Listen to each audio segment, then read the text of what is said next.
Want to make a podcast? Spotify's got a platform that lets you make one super easily, then distribute it everywhere and even earn money, all in one place for free. It's called Spotify for Podcasters, and here's how it works. Spotify for Podcasters lets you record and edit podcasts right from your phone or computer, so no matter what your setup is like, you can start creating today. Then you can distribute your podcast to Spotify and everywhere else podcasts are heard. Video podcasts are also available on Spotify. With Spotify for Podcasters, you can even earn money in a variety of ways, including ads and podcast subscriptions. And best of all, it's totally free with no catch. Spotify for Podcasters has made our podcasting process so much easier and even has options like Q&As and polls so we can engage with listeners. I highly recommend you give it a try. Download the Spotify for Podcasters app or go to www.spotify.com/podcasters to get started. The following contains descriptions of physical violence, sexual violence, and graphic descriptions of autopsies.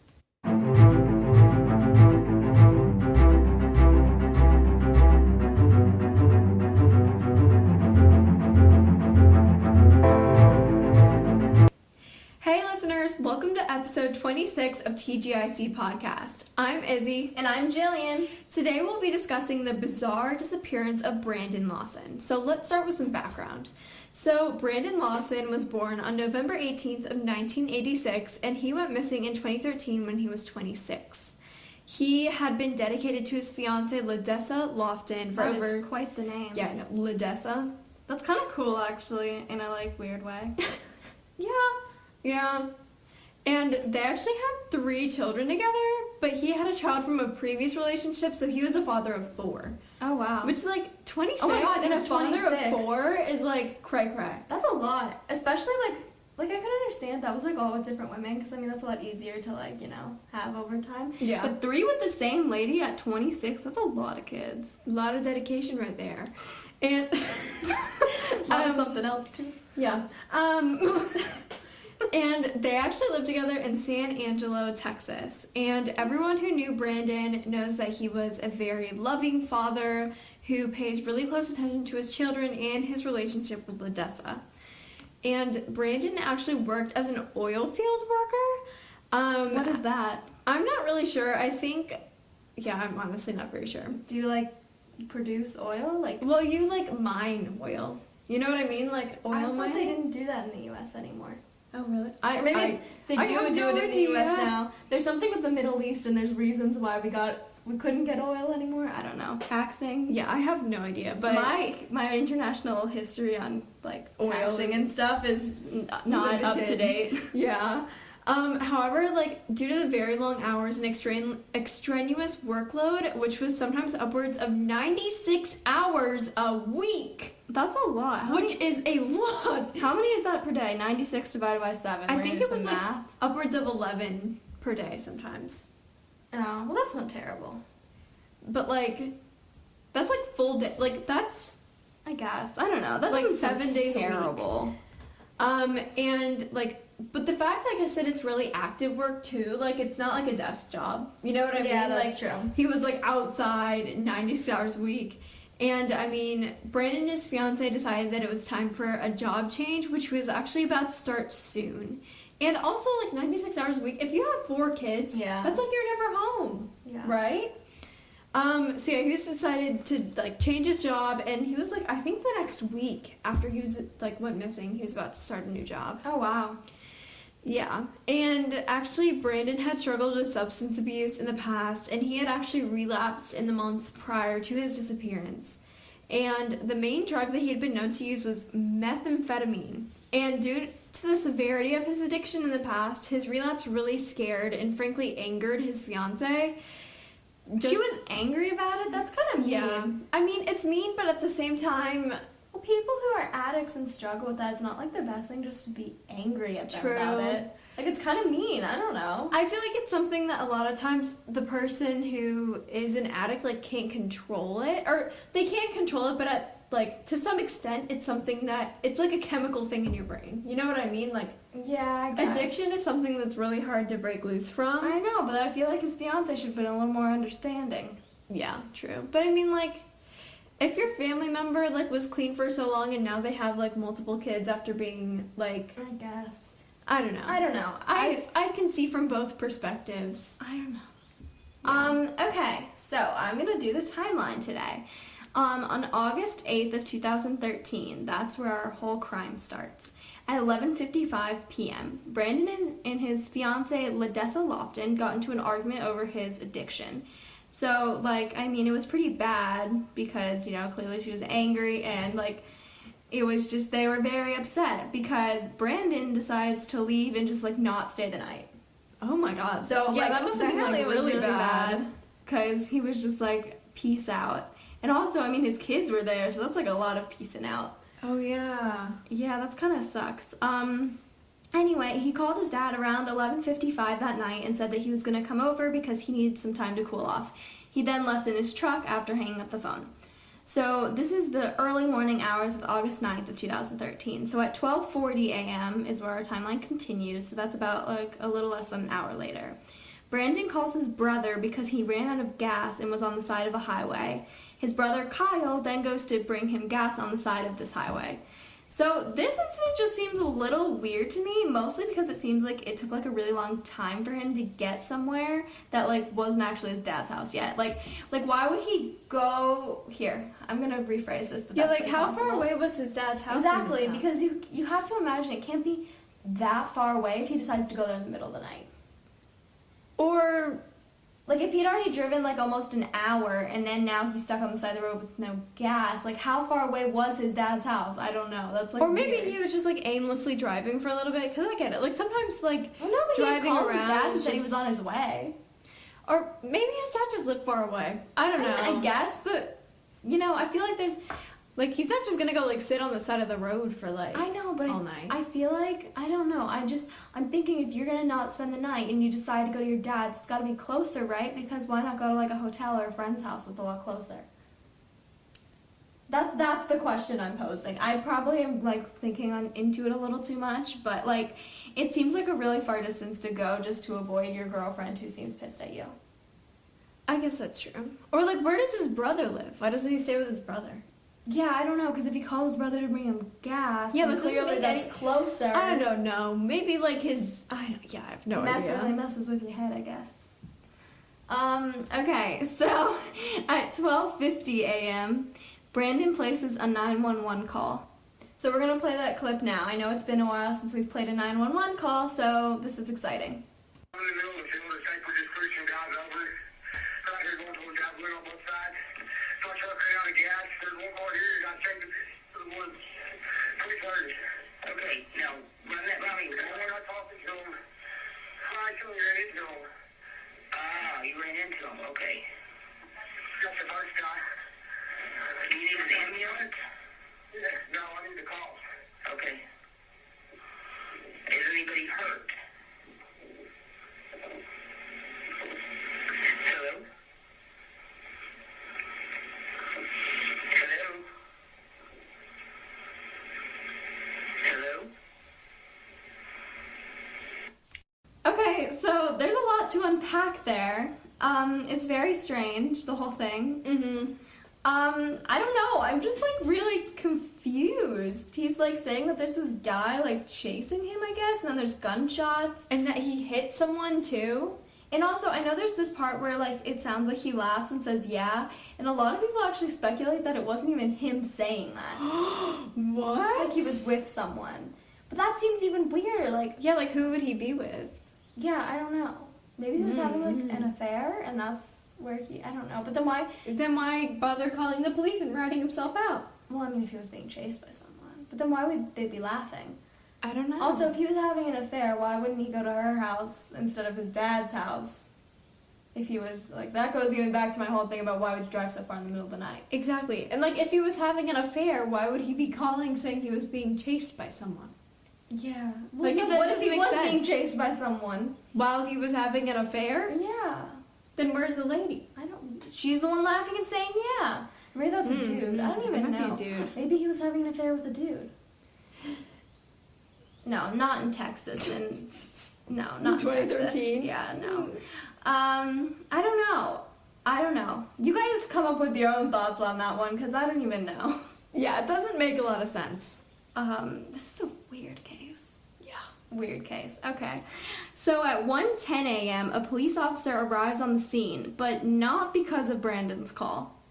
So another 911 call had actually been placed saying that Brandon's truck was obstructing traffic, and it was like just parked like over a line that it shouldn't have been, and was obstructing traffic. So they sent out an officer. So they sent out an officer for that, but not for his weirdo 911 call. What? So I guess they show up or whatever, and they just arrive on the scene. But then at the same time, Kyle, who was his brother, and Kyle's girlfriend had also arrived on the scene with like gas. Okay. You know, because they were because the gas. He was out of gas, and I think that's kind of weird that they arrived at the same time. But like, I mean, that doesn't mean anything. Yeah, because I mean, he probably called them at like around the same time he called the police, and maybe that's just like And I guess when they got there. Away. I don't know. It's like one of those things that's definitely like weird in my opinion, but it's like not weird enough to actually substantiate any sort of theory. Anyway, so his truck was found on the side of the highway about 4 miles south of Bront, Texas. I think that's... Yeah, it's Bront. Yeah. I think it's Bront or Bronte, Yeah. but I think it's more Bront. Okay, and so it wasn't damaged at all, and the gas tank was empty, so that does corroborate the whole thing about the phone call to Kyle and being on, like, stranded on the side of the road. And his keys and his cell phone and, like, obviously Brandon were missing from the car. So Kyle then gets another call from Brandon saying that he was a few minutes up the road and was bleeding, but then his phone died and Kyle could like barely make out what he was saying because the service was going in and out and then his phone just like died. Mm-hmm. So they drove around for a while and looked for Brandon, but they just couldn't find him. And then Kyle and his girlfriend just left the gas can at his car so he would have gas when he, made his way back, and then they went home and no one saw Brandon again. Oh my, wait, okay, so like literally Kyle got this call while the police were at Brandon's truck? Yeah. Oh my god! And then they drove around and looked for him, and they couldn't locate him. But they were like, he'll find his way back to his car. So they left the gas there and just went home. What the actual fuck? Okay. That's just like no. He literally said he was bleeding. What if he was like literally like dying, and you just, it's dark out, don't see him. But now he'll have gas. Yeah, that's weird. Yeah, super weird. Okay, so now I'm going to talk a little bit about the investigation. So he never used his cell phone or credit debit cards again since his disappearance. A search was done on October 24th of 2013, but nothing was found. However, it was over 2 months later. That's really weird. So, like, literally, let's say he was murdered. Someone could have gone back and, like, taken out all the evidence or whatever. But also, let's say nothing even sinister, like, bad happened. Rain could have just taken out. Like, months worth of rain.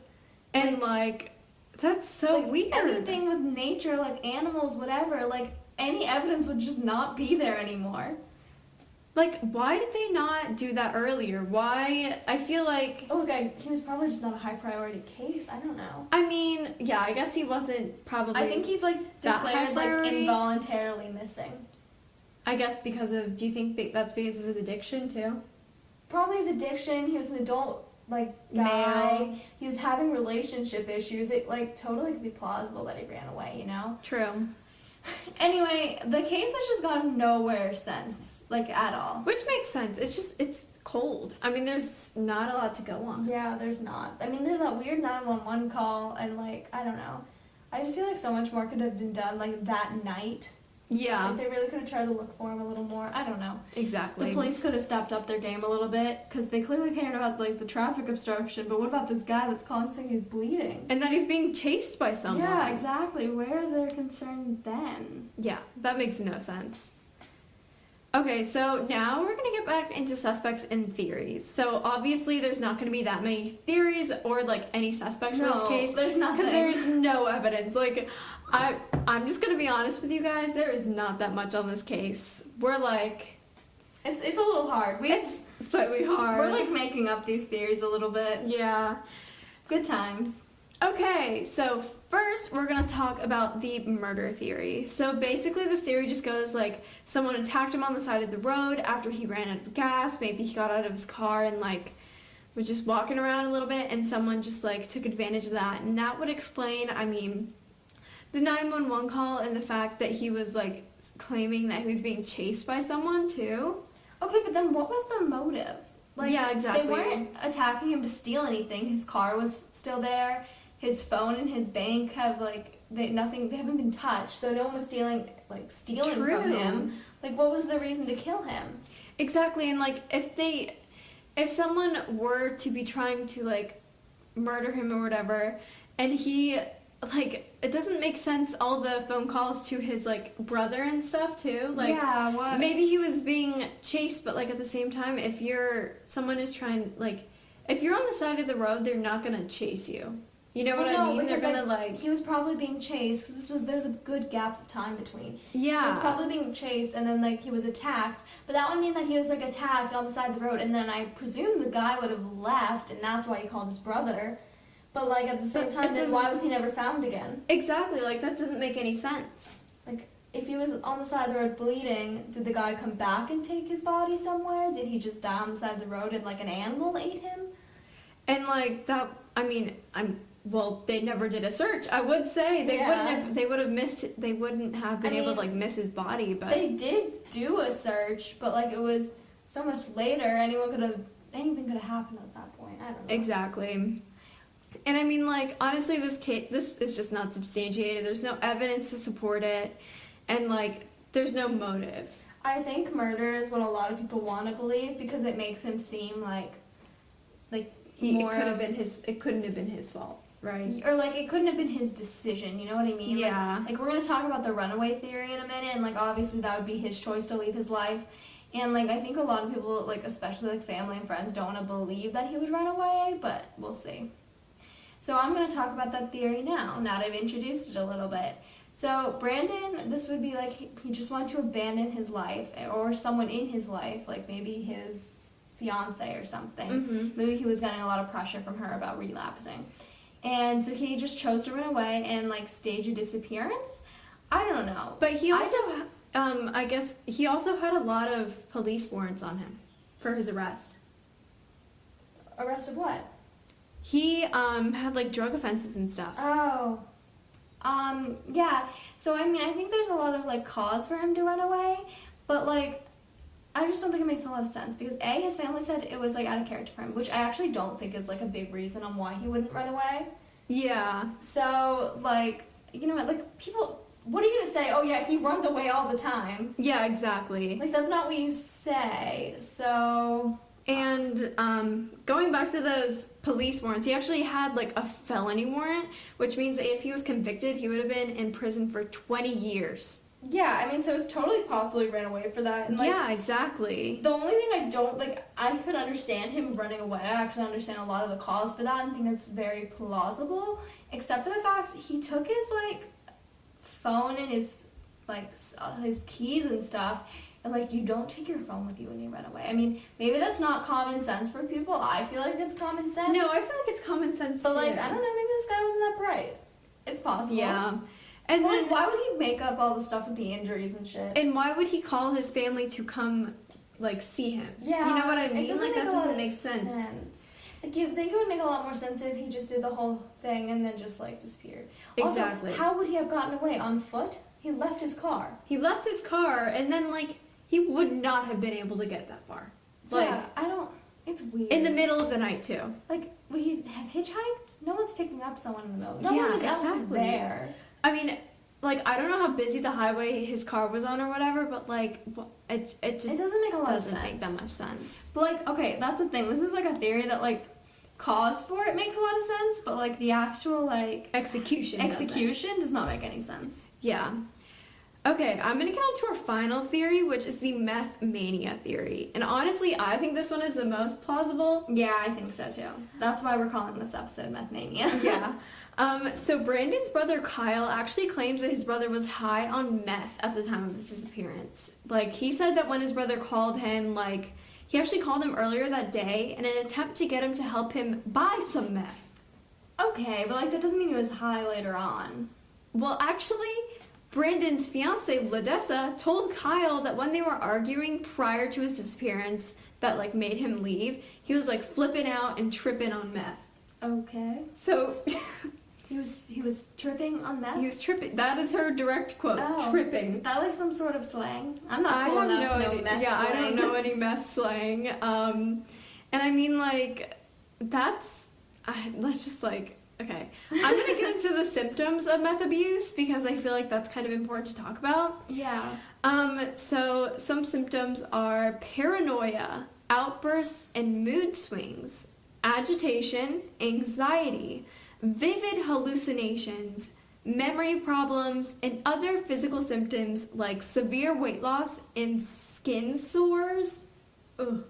Gross. So, yeah, I mean, like, and I mean, a lot of these symptoms could cause mental trauma and hallucinations that could have led Brandon to believe that he was being followed by someone and could, like, have swayed him to call the police. You know what I mean? Yeah. Like, maybe he was, like, thinking he was being followed. And also that 911 call, it sounded like he was slurring his speech quite a bit, too. Yeah, that's true. So, like, you never know. Maybe he, like, got in the car and, like, did a few extra doses, and then he just, like, was tripping balls. Excuse me? Tripping balls. Have you never heard that expression? No, I've never heard that expression before. We should call this episode Tripping Balls. No, we should not call this episode that. Yeah. No, I mean, it kind of makes sense. On the call, he sounds kind of, like, chaotic. Out of it, yeah. So, I don't know. And, I mean, like, in my opinion, I believe that Brandon could have ran away from this hallucination and potentially been hurt to the point where it killed him. Yeah, I mean, it could have been kind of like a combo of meth and running away. Like, he wanted to run away, but he was on meth, so he's like running around a field somewhere. He was, like, in Candyland. Oh my god. And, like, I don't know. And maybe, like, he overdosed at some point. I don't know. And accidentally, while attempting to calm the hallucinations that were, like, freaking him out. And I mean, like, as we said earlier, the police never, like, searched for him until 2 months later. Maybe something happened to his body and we just don't know what happened. Exactly. Like, anything could have happened at that point. They waited over 2 months. Exactly. And I mean, like, I also feel like this theory could go hand in hand with other theories. Like, yeah, totally. He could have been taken advantage by someone because he was high. And, like, he could have been a bigger target for a murderer because of that. Mm-hmm. And, like, also, I didn't even think about this until now, but, like, maybe the person, he was, like, involved in some, like, shady shit because of his addiction. He never, like... I mean, you said he had, like, all these charges, like, felony charges and shit. Yeah. Like, maybe he bought from someone and never, like, paid him back or something. Exactly. And that's, like, they just made him disappear. Like, he had, like, meth debt.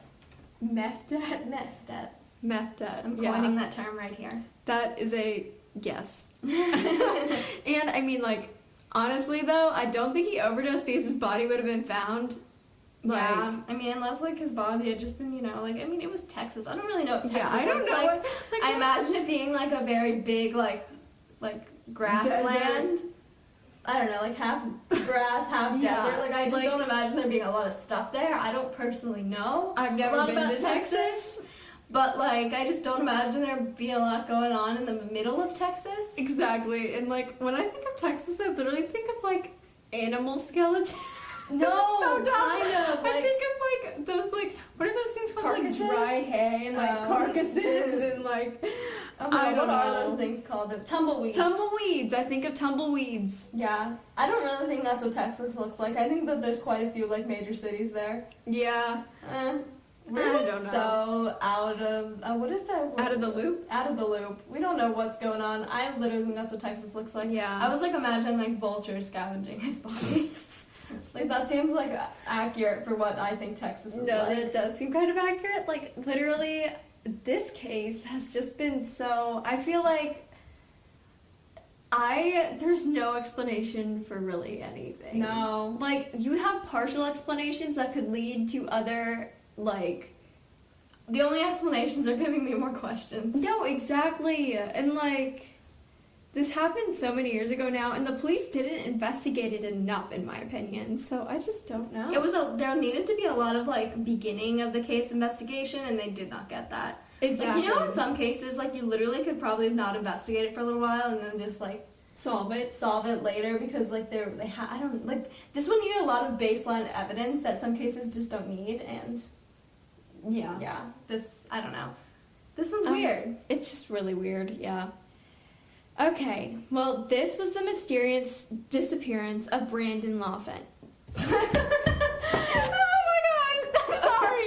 Okay, so this was the mysterious disappearance disappearance of Brandon Lawson. Let us know what you think on our blog, Instagram, and TikTok, which is tgic.podcast. Did you guys notice we switched again? You have to let us know which spots we do better. Exactly. You know what I mean? Because it's nice to spice it up once in a while. But also, I think Izzy is just the true timeline queen, and I can't beat that. Yeah, I know, and you're the true background, thank you. introduction queen. I hate background, but I like introduction and conclusion. Yeah. I vibe theories, with it. too. I feel like you come up with a lot of the theories for our Thank episodes. you.